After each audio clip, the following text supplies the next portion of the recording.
آؤ تذکرہ امام حسین میں کربلا کے بعد کیا ہوا۔ جب سارے شہید ہو گئے، ان کی لاشوں پر گھوڑے دوڑائے گئے، تو جو لوگ قریب آبادیوں کے لوگ تھے وہ آئے، ان لاشوں کو سمیٹا، کتنوں کو تو انہوں نے دفن کیا اور مولا حسین کو دفن کیا۔ اب بیویاں خیمے میں تھیں، قیدی بنائی گئیں۔ سیدہ زینب فاطمہ زہرا کی سگی بیٹی ہیں، حسین ابن علی کی سگی بہن ہے، زوجات امام حسین ہیں، بی بی سکینہ ہیں۔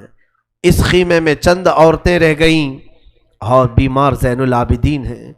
یزیدی لشکر کی طرف سے لوگ آئے اور کہا کہ اپنے ہاتھ آگے بڑھاؤ۔ ہاتھ آگے بڑھائے گئے تو ان کو ہتھکڑیاں ڈال دی گئیں۔ رسول اللہ کے گھر والوں کو ہتھکڑیاں ڈال کر باہر نکالا گیا، خیمے اجاڑ دیے گئے۔ بعض روایات یہ بتاتی ہیں کہ خیموں میں آگ لگا دی گئی۔ جب خیمے جل گئے، شام کا وقت تھا، مغرب کے بعد یہ لٹا ہوا تاخت و تاراج قافلہ کوفہ کی طرف جا رہا تھا۔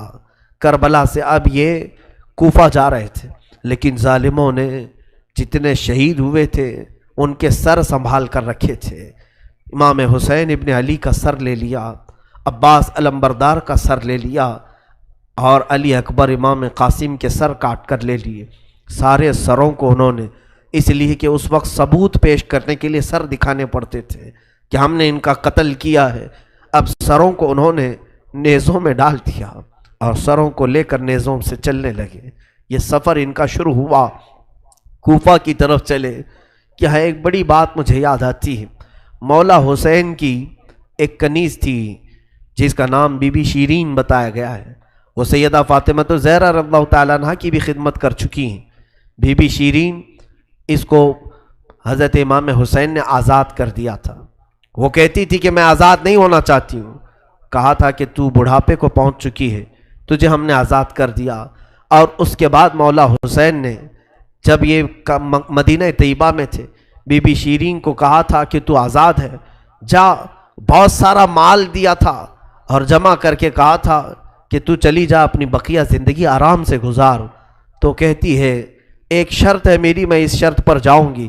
امام حسین ابن علی نے پوچھا کہ ہم نے تجھے کسی چیز سے روکا نہیں، منع نہیں کیا، کیا چیز تو چاہتی ہے؟ بی بی شیرین نے کہا تھا کہ مولا حسین، بس چاہتی ہوں کہ میں گھر بنا لوں، گھر میں رہوں، ایک بار آپ اپنے قدم رکھ دینا، ہم غریبوں کے گھر پر ایک بار آپ تشریف لے آئیں، میری وہ معراج ہو جائے گی۔ امام حسین نے کہا بس اتنی سی بات، ہم تو غریبوں کے گھر روز جانا پسند کرتے ہیں، ہم روز جانا پسند کریں، جا ٹھیک ہے تیرے گھر ہم آئیں گے۔ اور بی بی شیرین نے کہا نہیں مولا، میری ایک درخواست یہ ہے کہ آپ اپنے خاندان کے ساتھ آئیں گے، اپنے شہزادوں شہزادیوں عورتوں کے ساتھ آئیں گے۔ مولا حسین نے ساری عورتوں سے کہا دیکھو بی بی شیرین کہتی ہے اس کے گھر دعوت ہے، ہم سب آئیں گے۔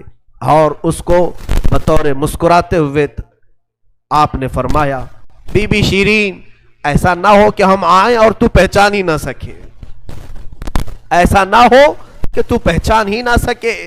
قدموں میں گر گئی، کہا کہ میں آپ کے گھر کی کھائی ہوئی، میں آپ کی پروردہ، کبھی آپ کو نہ پہچانوں، ایسا کیسے ہو سکتا ہے؟ وہ خاتون گئی، کوفہ کے قریب ایک چھوٹی سی بستی میں گھر بنایا، بڑا اچھا سا گھر بنایا، اور اس کی بستی والے بھی اس کی بڑی عزت کرتے تھے کہ یہ فاطمہ کے گھر کام کی ہوئی عورت ہے، حسین ابن علی کے گھر کام کی ہوئی عورت ہے۔ وہ ہر گھر میں جاتی تھی، بستی والوں سے کہتی تھی لوگوں دیکھنا میں نے گھر بنایا اور پیغام بھیج دیا ہے، فاطمہ کے لاڈلے شہزادے رسول امام حسین نے مجھے وعدہ کیا ہے ایک بار وہ میرے گھر تشریف لائیں گے۔ بستی والے کہتے تھے کیا تیری قسمت ہے کہ تیرے گھر مولا حسین آنے کی بات کر چکے ہیں، رسول اللہ کا شہزادہ تیرے گھر آئے گا۔ سب اس کی گاؤں میں بڑی عزت تھی، لوگ کہتے تھے کہ اس کی بات پر حسین آنے والے ہیں۔ ایک بار جیسے ہی بی بی شیرین کو خبر ہوئی کہ امام حسین مدینہ سے مکہ نکل چکے ہیں اور مکہ سے کوفہ آنے والے ہیں، جیسے ہی یہ خبر ملی تو اس نے پیغام بھجوایا اور پھر اپنے گھر کو رنگ و روغن کرنا شروع کر دیا اور کمرے سجائے کہ مولا حسین کا قافلہ آ رہا ہے اور کوفہ جانے والے ہیں اور میرے گھر پر ٹھہریں گے۔ جنگ کی کوئی خبر ہی نہیں تھی۔ گاؤں والوں کو جیسی اطلاع ہوئی، گاؤں کے سارے لوگ اس کے ساتھ مل گئے۔ پورے گاؤں میں سارے لوگ گھروں کی تیاریاں کر رہے تھے اور سب لوگ روز انتظار کرتے. بی بی شیریں پہاڑ کے ایک چوٹی پر صبح سے شام تک بیٹھتی, ہر آنے جانے والے قافلے والے کو دیکھتی, جو مکہ سے کوفہ کے لیے آ رہا ہے جا رہا ہے دیکھتی, انتظار کرتی. اس میں امام حسین اپنے گھر والوں کے ساتھ آنے والے نہیں آئے. کئی دن گزر گئے اور اسی زمانے میں ایک رات ایسی آئی کہ اس کے گھر ایک عورت آئی. کہا بی بی شیریں اٹھو جلدی. کہا کیا؟ کہ حاکم بصرہ ابن زیاد کا لشکر بہت بڑا لشکر ہے اور وہ لشکر باہر آیا ہوا ہے, تیرا بڑا گھر ہے, وہ چاہتے ہیں کہ آج کی رات تیرے گھر میں گزارے. کہا کون لوگ ہیں, کیوں آئے ہیں؟ کہا سنا ہے کہ ایک باغی نے بغاوت کی تھی اور اس کا سر کچل دیا گیا, اسے مار کر کے اس کا سر لایا گیا ہے اور اسی کو دمشق امیر المومنین یزید کے پاس لے جایا جا رہا ہے. بی بی شیریں نے کہا پتہ نہیں کون سا باغی تھا, کس نے بغاوت کی تھی, کس سے جنگ ہوئی تھی, خبر نہیں ہے. بہرحال اگر حاکم کا قافلہ گھر کے دروازے پر کھڑا ہے تو میں دروازہ کھول دیتی ہوں. دروازہ اس نے کھولا. بہت سارے رات کا وقت ہے, شہزادوں کے سر نیزوں پر لٹکے ہوئے ہیں. حسین ابن علی کا چہرہ دھول میں اٹا ہوا تھا, زلفیں چہرے پر آئی ہوئی تھیں, بیبیاں سب باندی بنا کر لائی گئی تھیں اور سب جکڑی ہوئی تھیں, چہرے ان کے بالوں سے ڈھاکے ہوئے تھے. اس خاتون نے دیکھا اور کہا ہائے ہائے افسوس, قیدی آئے ہیں میرے گھر. مولا حسین کہتے تھے قیدیوں کے ساتھ اچھا سلوک کیا جائے, قیدیوں کے ساتھ اچھا سلوک کیا جائے. اس نے اپنے گھر میں اندر داخل کیا, جو حاکم جو اس کے سپہ سالار تھے ان سب کو اندر بلایا, رات گزارنے کا مقام دیا, جگہ دیا, اور یہ بیویوں کو صحن کے باہر ہی چھوڑ دیا گیا, ان کو اندر نہیں لایا گیا. اور اس خاتون نے کہا ان قیدیوں کو بھی تو لاؤ, میرا گھر کافی بڑا ہے, میں اندر سلا لوں گی. اسے اب تک یہ خبر نہیں تھی یہ لٹا ہوا قافلہ ہے کس کا, آخر یہ لٹا ہوا قافلہ کس کا آیا ہے. رات کے وقت اس نے کھانا بنایا, سارے فوجیوں نے کھانا کھا لیا. تو بی بی سے کہا ان قیدیوں کو کھانا مت دینا, وہ کھانے کے مستحق نہیں ہے. اس نے چلا کر کے کہا دیکھو ہمارا دستور یہ ہے کہ میں فاطمہ کے گھر کام کر چکی ہوں, وہاں فاقے تو رکھتے تھے لوگ, گھر میں فاقہ تو ہوتا تھا, لیکن باہر آنے والے مہمان کو بھوکا نہیں رکھا جاتا, وہ چاہے قیدی ہوں باغی ہوں جس طرح کے ہوں, مجھ سے جو بن سکے گا میں کھلاؤں گی. اس نے کھانے بنائے اور اس کے بعد لے کر کے آئی, اور اس کے بعد کھانا جب سیدہ بی بی زینب کے پاس رکھا تو بی بی زینب نے اپنے دونوں ہاتھ دکھائے جو پیچھے بندھے ہوئے تھے. اس خاتون نے بی بی شیریں نے کھولا اور ان کے بالوں سے چہرہ ڈھکا ہوا تھا, اور اس نے کھانا پروسا کہ کھا لو بیبیوں کھا لو. تو بی بی زینب نے پکار کر کے اپنے بھائی کا نام لیا, یا حسین ابن علی. تو بی بی شیریں چونک اٹھی, یہ نام تو کیوں لے رہی ہے, یہ نام تو میرے آقا کا ہے جس کی میں باندھی تھی, میں خدمت گزار تھی, یہ نام تو کیوں لے رہی ہے. بی بی زینب کہتی ہے بی بی شیریں کیا ہم نے تجھے پہچان لیا, بابا نہیں کہتے تھے کسی دن ہم گھر پر آئیں اور تو پہچان ہی نہ سکے. یہ جو اونچے نیزے پر سر دکھ رہا ہے یہ تیرے آقا مولا حسین کا سر ہے, اور یہ علی اکبر کا سر ہے, یہ قاسم کا سر ہے. بی بی زینب پکارتی گئی. بی بی شیریں نے دیکھا اور پکار کر کے کہا مولا کیسی مہمان نوازی کا وقت تم نے دیا, کیا اس طرح بھی کوئی مہمان بنتا ہے کسی کے گھر. اور یہ کہتی ہوئی غش کھا کر گر پڑی, اس پر پانی ڈالا جاتا, وہ اٹھتی پھر غش کھا جاتی, بے ہوش ہو جاتی. سچ کہا تھا مولا حسین نے, اے بی بی شیریں ہم تو وعدہ کیے ہیں آ کر رہیں گے, کہیں ایسا نہ ہو کہ تو پہچان ہی نہ سکے. سچ کہا تھا مولا حسین, آپ اس حالت میں میرے گھر آئے کہ میں پہچان نہ سکی, کیونکہ وہم و گمان میں بھی نہیں تھا کہ فاطمہ کے لاڈلے کا کٹا ہوا سر کبھی گھر آ سکتا. وہ غش کھا کر کے گر گئی. روایات میں ہے صبح جب اٹھا لوگوں نے, فوجیوں نے اٹھ کر کے دیکھا تو بی بی شیریں کا جسم ٹھنڈا پڑ چکا تھا, اس کی روح نکل چکی تھی. غم حسین میں لوگوں کی جانیں چلی گئی. یہاں آج دو آنسو ہمارے نکلتے ہیں تو لوگ ہمیں بولتے ہیں غم حسین میں لوگوں کی روح نکل گئی. جو اصلی محبت کرنے والے تھے وہ دنیا سے ہی رخصت ہو گئے. مولا حسین کی محبت کرنے والی بی بی شیریں دنیا میں نہیں رہی. کہا آخری جملے اس کے یہ تھے، گھر بڑی آن شان سے اس لیے بنایا تھا کہ ایک بار مولا قدم رکھیں گے. اب انہوں نے قدم رکھ دیا تو اب جینے میں کوئی مزہ نہیں ہے، اب میری زندگی کی تمنا پوری ہو گئی ہے. اس کے بعد یہ قافلہ نکلا، کوفہ کی طرف جا رہا تھا، ابن زیاد تک پہنچنا تھا. حاکم بصرہ، حاکم کوفہ عبید اللہ بن زیاد کے پاس یہ قافلہ جانے سے پہلے کئی منزلوں پر رکا. دوسری رات آئی تھی. دوسری رات ایک گرجا گھر کے پاس ان کا قیام ہوا.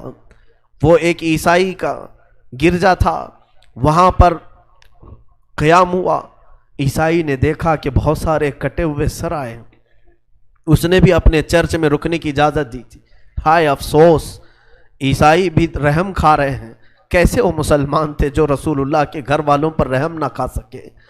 عیسائی نے وہاں پر رکنے کی اجازت دی. اس کے بعد کہا، رات کو اس نے کہا کہ یہ جو سروں پر، یہ جو نیزوں پر سر ہیں، کیا یہ ہمیں ایک رات کے لیے دو گے؟ لوگوں نے کہا لے لو لے لو، لیکن امانت کے ساتھ واپس کرنا کہ یہ ہمیں دمشق پہنچانا ہے. اس نے سر حسین کو لیا، دھول کو صاف کیا، اس لیے کہ اسے دور سے اس چہرے میں کچھ چمک نظر آ رہی تھی. اس عیسائی راہب نے رات کے وقت دیکھا، ایک تخت پر رکھ کر کے سر حسین کا غور سے مطالعہ کرنے لگا اور اپنی پرانی کتابوں سے ملانے لگا. پرانی کتابیں پڑھتا تھا اور چہرہ دیکھتا تھا، بار بار دیکھتا تھا.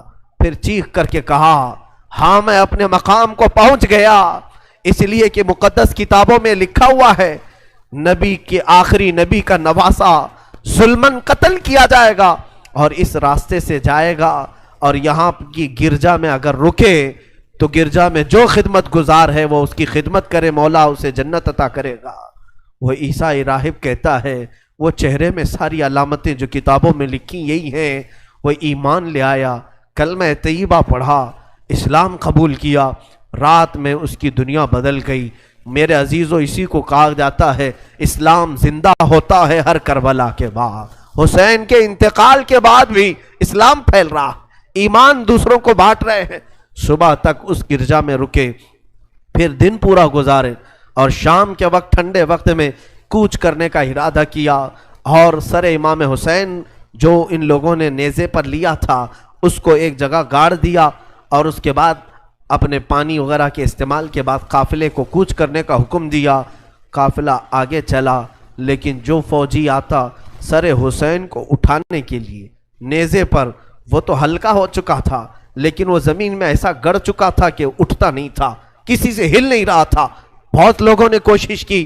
پھر آ کر کے انہی ظالم یزیدیوں نے بی بی زینب سے کہا، اے خاتون، یہ تمہارے بھائی کا سر زمین پر ایسا جمع ہوا ہے، ہٹتا نہیں ہے، آگے بڑھنا ہے ہمیں، یہ ہٹتا نہیں ہے.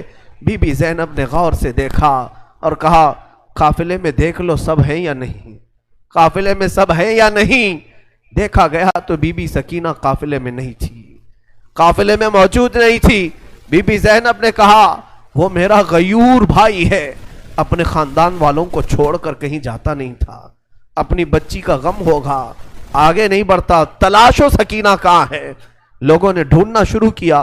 پہاڑ کی ایک چھوٹی سی چوٹی پر وہ بیٹھی ہیں اور ایک خاتون کی گود میں بیٹھی ہیں. کوئی ایک خاتون ہے، اسے سہلا رہی ہے، تھپکیاں دے رہی ہیں. بی بی سکینہ 9 سال کی عمر میں ایک بڑی معزز خاتون کی گود میں ہچکیاں لے لے کر رو رہی ہیں اور کچھ باتیں کر رہی ہیں. بی بی زینب نے دور سے دیکھا، خاندان کی کچھ عورتیں اور آئیں، پکارا، سکینہ جانے کا وقت ہو گیا، تم یہاں کیا کر رہی ہو. دوڑ کر کے جیسی سکینہ کے قریب آئے تو دیکھا نہ وہاں عورت تھی نہ کوئی خاتون تھی. سکینہ کو اٹھایا، کیا کر رہی تھی تم یہاں، کیسے آئی، کون عورت، کس سے بات کر رہی تھی. سکینہ نے کہا، میں جانتی نہیں تھی، یہاں حاجت کے لیے آئی تھی، اچانک ایک خاتون نمودار ہوئی، اس نے مجھے گود میں اٹھایا، بوسے دینا شروع کیا، میرا ماتھا چوما. میں نے پوچھا کہ تو کون ہے، تو اس نے کہا، اے بچی تو نہیں جانتی، میں تیری دادی فاطمۃ الزہرا ہوں، میں فاطمۃ الزہرا ہوں، رسول اللہ کی شہزادی ہوں. میں اپنی دادی کے گود میں سو گئی، بڑا نرم گود تھا، بڑی ان کی